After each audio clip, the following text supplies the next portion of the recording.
You need to hear this out. Paradox just announced the release of the content pack Origins, as they call it, and it's going to be a massive content pack onto itself. It has a lot of new mission trees, adds a ton of flavor to the African continent, as well as a ton of new monuments, 52 new monuments, a new institution mechanic, and the best part, a new and improved AI, fixing all of the bad AI moves that we've seen so far in EU4. My name is Ludi, and today we'll be discussing all of these changes. We'll be going through all of the dev diaries and explaining in depth what each of these mean and how it's going to affect your EU4 experience. The first dev diary that we have from the 24th of August mentions the fact that there is going to be a new content pack, and they do refer to some other statistics before. I personally think some of these are actually quite interesting. Most interesting is the fact that 51% of players actually enjoy single player, and that 44% of those only play Iron Man, with 5% playing multiplayer games. Then we have the top 20 most played nations in EU4, with England reigning supreme at 11%, although we have 3% for Great Britain, so I guess it's kind of 14% of England. By the way, you can find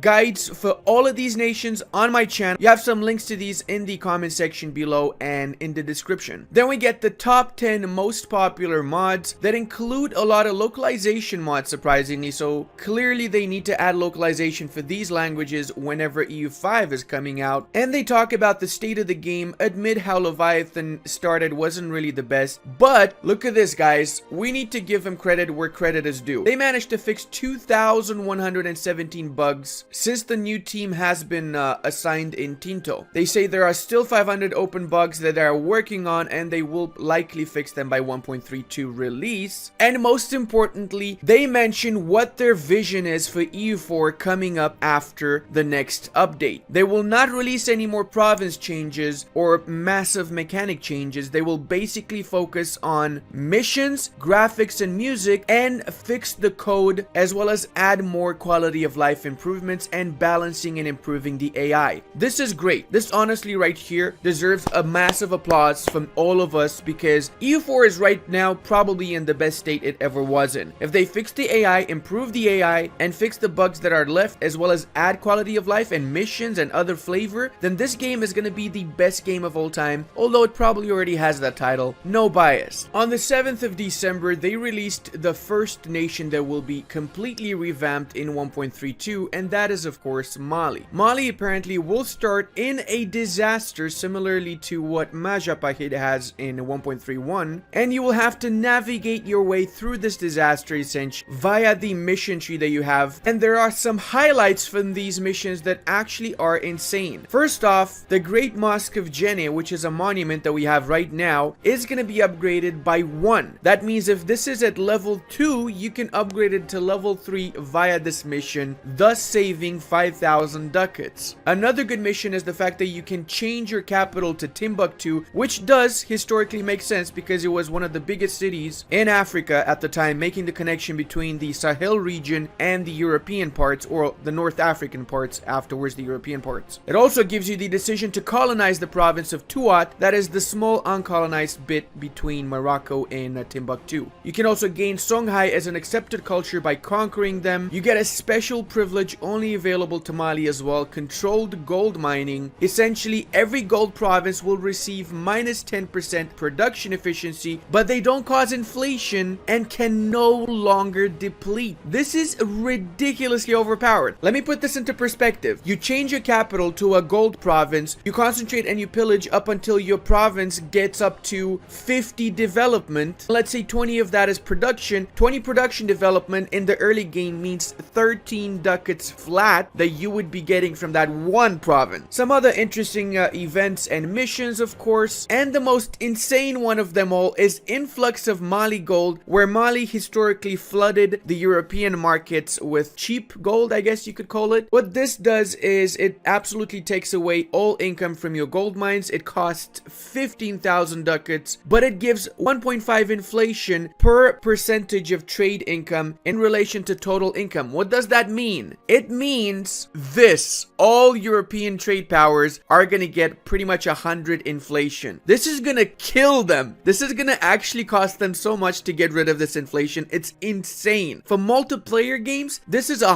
100% worth it, and anyone who's playing as Mali, if it's not banned in multiplayer games, needs to be controlled. 1 week later, we have the second country exposed in the dev diaries, namely Songhai, which receives again its own mission tree, basically revolving around 3 parts. First off, you get to conquer and you get claims on all of the West African area, as well as afterwards you get claims on the Maghreb with Consolidate Maghreb and Conquest of West Africa, basically giving you all of West and Central African parts as actual permanent claims. And as Songhai, you will have some specific military bonuses much greater than those given to Mali. You also can make Jenne as a vassal through an event that will trigger, and you can either choose to go full Muslim or you can revert back to the fetishist religions that Songhai probably had before. I have no idea. If you do decide to stay as Sunni Muslim, then you get a privilege guaranteed traditions that offers a -100 missionary strength. Basically, you cannot convert non-Muslim provinces anymore, but it gives you tolerance of heathens +2, 25 loyalty equilibrium, and a religious unity contribution -100 from heretical provinces. That means that provinces that are not your religion don't really count towards your religious unity, so that's actually quite good. If you choose to go down the fetishist part, then eventually you can unlock the cult of Islam as a fetishist nation that gives you some insane bonuses, as well as you can get the fetishist secondary religion if you don't go full fetishist, that also offers some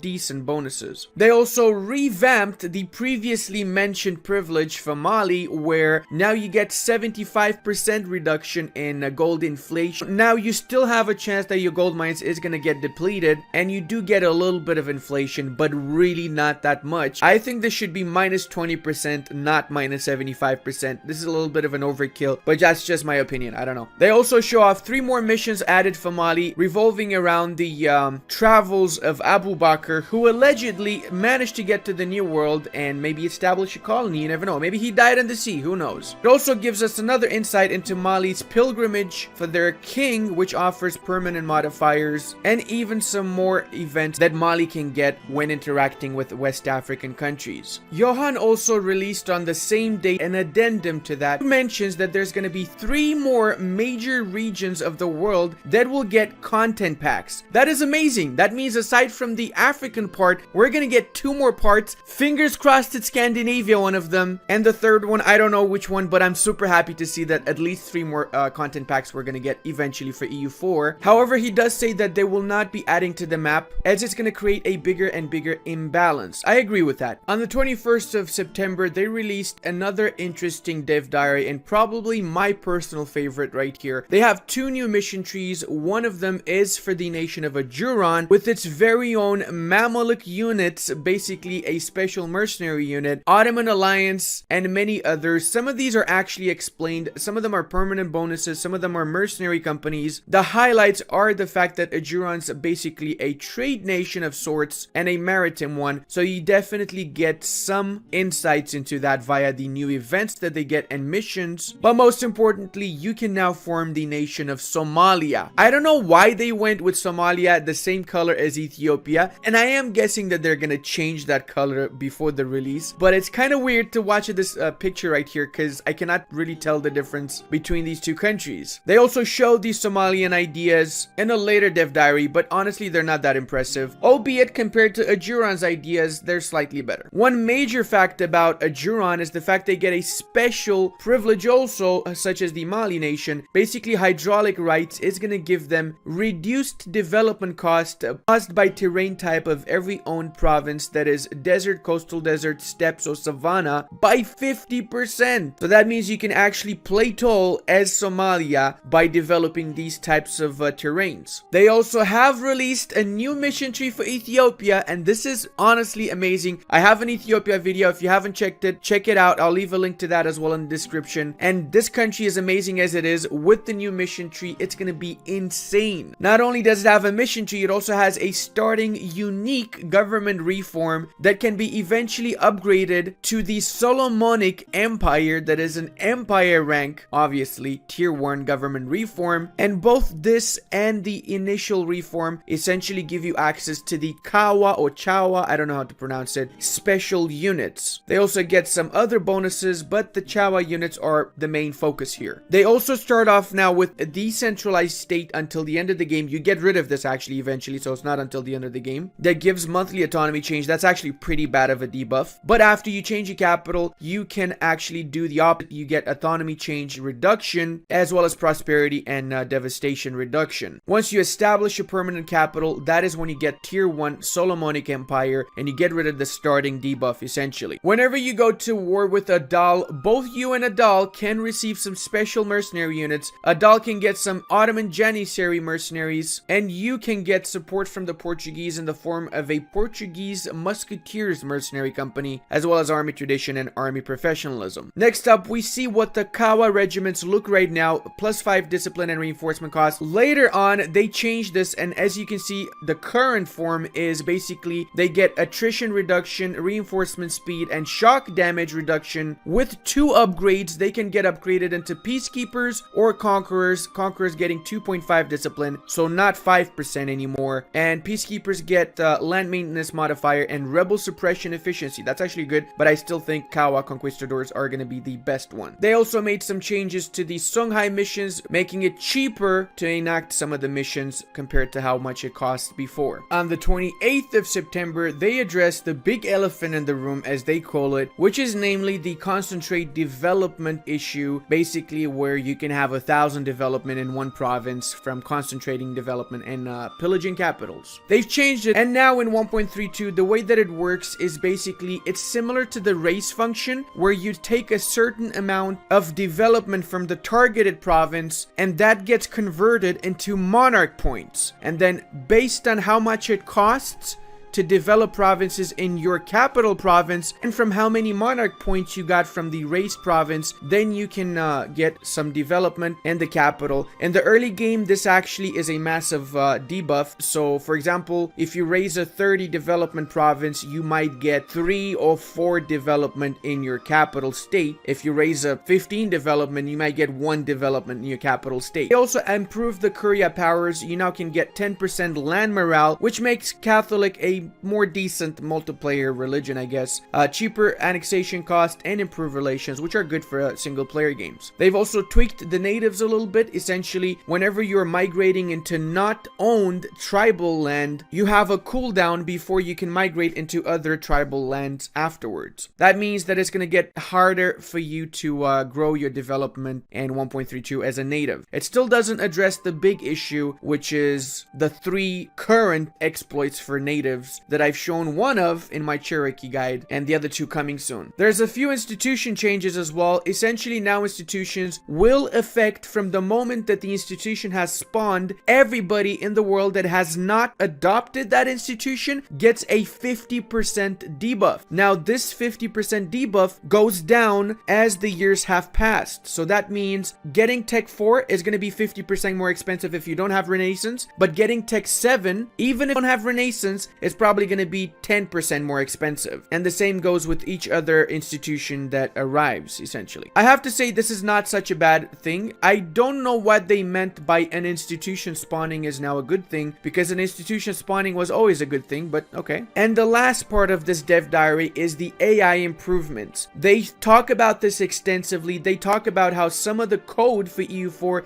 dates back as far as the late 90s. That means back when EU was just releasing, back when the company was probably on its initial steps, the same code as in the game that we're playing in 2021. And they do say that they are going to be focusing on fixing that code, making it work, and making the AI smart again. I show a picture here of how certain modifiers for the AI don't actually work because other modifiers added later have too much value compared to the previous modifiers. That is why, despite having so many pluses, the big minus on kill them actually influences the whole thing. They're also going to add some army changes with some bug fixes and improve the AI when it comes to army. The AI is back to naval invasions. As in case you didn't know, in 1.31 the AI doesn't really do naval invasions very well, and it's been struggling with naval invasions for a few patches now. And last but not least, it's going to make the AI build buildings. Like, it's very hard to get the AI to build the right buildings, let alone build forts, for example, and they're going to change that, and that's probably my favorite part also of the upcoming patch. On October 5th, they released the mission tree that we're gonna have for Congo, and honestly, this is a really fun mission tree. We're gonna have a lot of flavor with this. The ability to spawn an institution from a mission is the only mission I've ever heard of that is gonna have this ability, as well as some extra flavor for the fetishist cults, a lot of new flavor events as well for the nation of Congo, and the ability to convert to Catholicism, as well as the ability to get the kingdom rank once you do have Catholicism as the official state religion. You can even get a permanent cardinal in the province of Mpemba that also offers some insanely good modifiers for your country, and until the end of the game, -2 national unrest and governing capacity plus 10%. That is great for world conquest especially, but take note, if you do culture convert and make another country, then you're gonna lose this modifier. You also get 10% morale of armies and navies permanently, but again, you're gonna lose this out if you switch over to another tag. Adal also gets a new mission tree, which is good because Adal is pretty much Ethiopia's punching bag. This gives them a fighting chance essentially. We see the ideas for Adal, they get pretty okay ideas. I'd say the artillery power, morale of armies plus 10%, as well as cavalry combat ability mixed in with the trade efficiency and the diplo rep makes it pretty good. The Horn of Africa default ideas are also nice. You get development cost reduction, plus 10% infantry combat ability and defensiveness. Somalia's ideas, as I said previously, they're not amazing. Mostly trade ideas and extra merchants and a little bit of ship ideas, but nothing major. The only good boost you get is the cavalry power plus 10, which means cavalry combat ability plus 10%. They've also changed some of the provinces. They're not steppe provinces. They are now farmland provinces, 4 provinces right over here. The most insane part about the Origins DLC coming up is the monuments, man. We're getting 52 new monuments all over the world. We're getting a lot of them in Europe, a lot of them in Africa. India's getting like 13 or something of the sorts alone. Asian new monuments, American New World new monuments. It is absolutely beautiful. And the best part is that we're probably going to get the Brandenburg Gate because I saw a monument in Berlin. The official list here is 18 monuments in America, 31 in Europe, 9 Africa, 45 Asia, and 2 Oceania overall in EU4 after this comes out. Some of the monuments that we know about will be the Champankatam Nam, which is an Andean monument that can give up to 20% trade efficiency authority, which is good because it means Incans can reform faster and reinforcement speed. We also know about the Firenze monument, basically in Florence, which gives -20 advisor cost and prestige DK -2%. This is super good because Florence already has prestige DK from its missions, so mixed in with this, essentially you never need to worry about prestige as Florence. We also get the rock-hewn churches of Lalibela, which is in Ethiopia. So Ethiopia gets its very own national monument that offers missionary strength, prestige, and maintenance. This is only available for Coptic nations, however. The one in Florence, you have to be in the Christian group to take advantage of that, and the one in the Andes, you have to have the culture group Andean. So technically, European countries can have this as long as they change their main culture to Andean. That means one of the Andean cultures. There's quite a few of them. We also know about Hampi, which is a Hindu monument, essentially giving us 50% religious unity, all estates loyalty plus 20. That is really good, especially when you're doing a world conquest and you want to have some estates loyalty in the later game with some prestige and monthly devastation. Last one that we know about is the global settlers plus 5%, navy plus 1, and settlers increase plus 25 from Nam Madol. Anyone can take advantage of this one, which is great. That means Portugal can always go for this island and get a massive boost to getting its colonies faster. Meanwhile, this one is restricted to certain religions, however, but there's quite a few religions that can access this, so I'd say it's pretty worldwide as well. If you've made it to this point in the video, I would really appreciate it if you considered subscribing to the channel. I am a small channel and I have a dream of one day reaching 100,000 subscribers. If you're binging my videos, why not leave that subscribe on as well so you get notified whenever I release newer videos. And tell you what, if you leave a comment right now, I promise you I'm gonna heart and reply to every single comment that I see below this video. On the 19th of October, we got literally an insane dev diary. So first off, they showed us the Kilwan national missions, which essentially revolve around their relationship with the Persians. So apparently, according to legend, more or less, the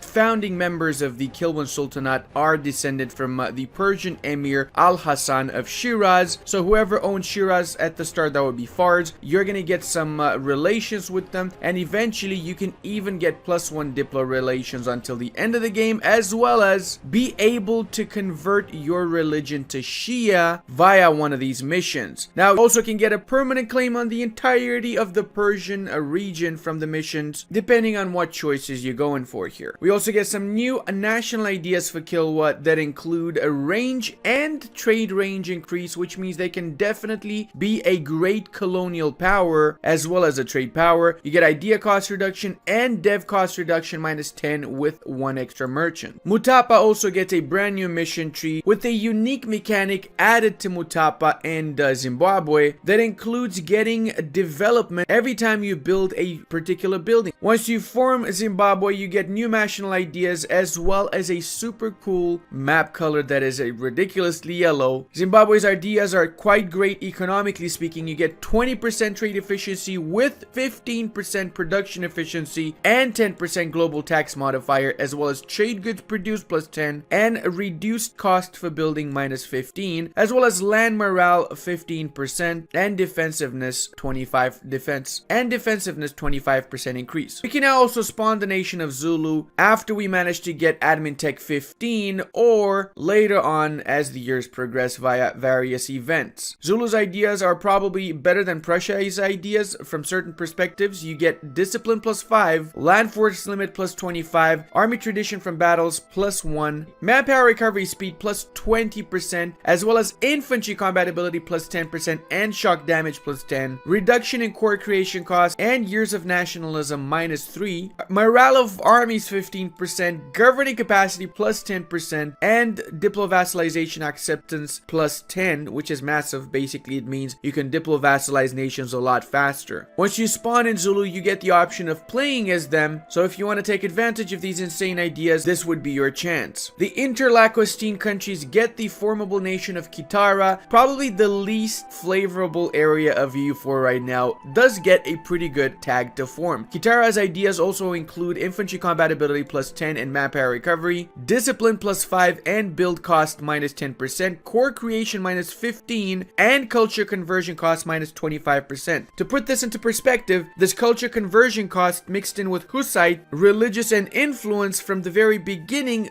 basically means this would be the easiest one culture to do in EU4. Nubia is a formable also, and they definitely get some good ideas as well. Discipline +5, production and trade efficiency +10, as well as morale of armies +15%. Axum is also formable by Ethiopia and gets morale of armies +15. Pretty much all these nations have gotten morale of armies +15 for some reason. Manpower +33%. This is massive. This is on the level of Russia right here. AE impact -15 is good for beginner players. Province war score cost -25%. Tech cost -10%. Trade efficiency +15 and inflation reduction -0.1. This is actually really well balanced and a great idea set. I personally would like to swap AE impact with dev cost reduction, and this idea set would be my favorite idea set in EU4. But there's more. We even have Israel as a formable tag now, and they get discipline +5, trade efficiency and trade steering in the same idea +10, production efficiency +20, development cost -10%, and morale of armies +10. Again, a super good idea set. Butua can form a Razwi, which is basically to balance out the fact that Mutapa can form Zimbabwe, and also you can now create the Sokoto Caliphate when you're playing in the Songhai area. There's a few new privileges that have been added around fetishism and some extra privileges around Muslim nations, with the most important one being the nobility integration policy that basically disables the diplo reputation penalty from annexing subjects. That means the -3 diplo reputation that you get when you annex a subject doesn't exist anymore, and you also get diplo annexation cost -5%, but liberty desire and subjects +15. So this is a great privilege to give out as long as